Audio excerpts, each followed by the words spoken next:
We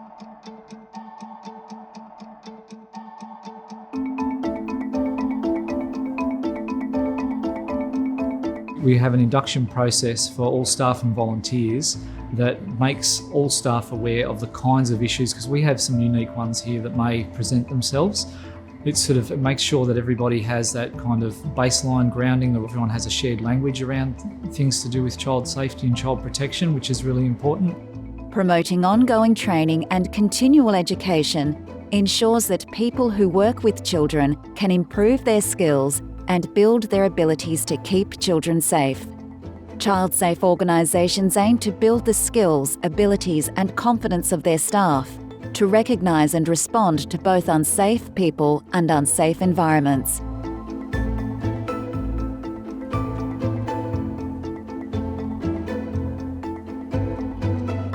The training we deliver is regularly reviewed in response to emerging best practice and is supported by resources which are sent to each participant. Our Child Safe training is designed to ensure all staff are child safe aware, that they understand KU's child safe policies, procedures and code of conduct, which articulates KU's expectations about educator behaviour towards children and interactions with children.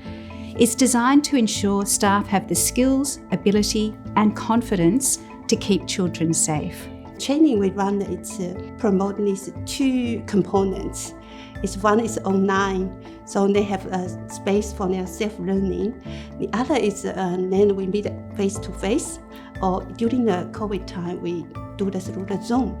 But we're using lots of scenarios and having a group discussion to implement this, to reinforce what they're learning and then discuss in the group. Leaders should provide training so staff can identify inappropriate conduct and respond effectively to all forms of child abuse.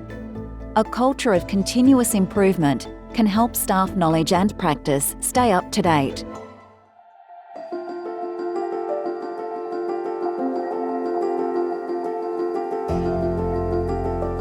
So there's lots of resources that we can tap into. One of them is the Child Safe e-learning package.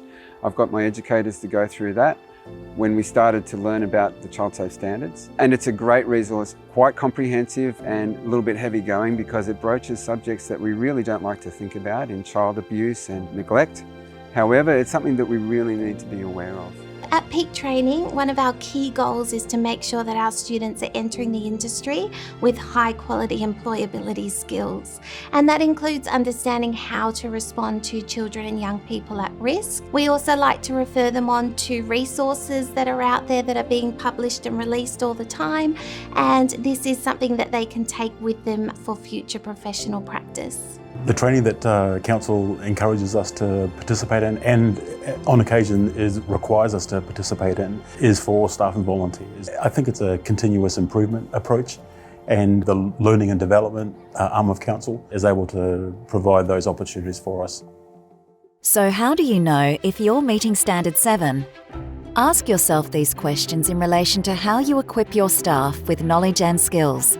How are staff made aware of the indicators of abuse and neglect? How are staff trained in child-safe practices, including children with additional vulnerabilities? How do we know that staff are confident to ask for help with reporting abuse and inappropriate conduct? How do we ensure that short-term, casual, agency or contract staff are properly inducted and know the expectations of our organisation? Take a screenshot to save these for later. Visit the Office of the Children's Guardians resource page for free training and resources on creating a child-safe culture. Contact the Child Safe Officer for your sector for more specific assistance on implementing the standards.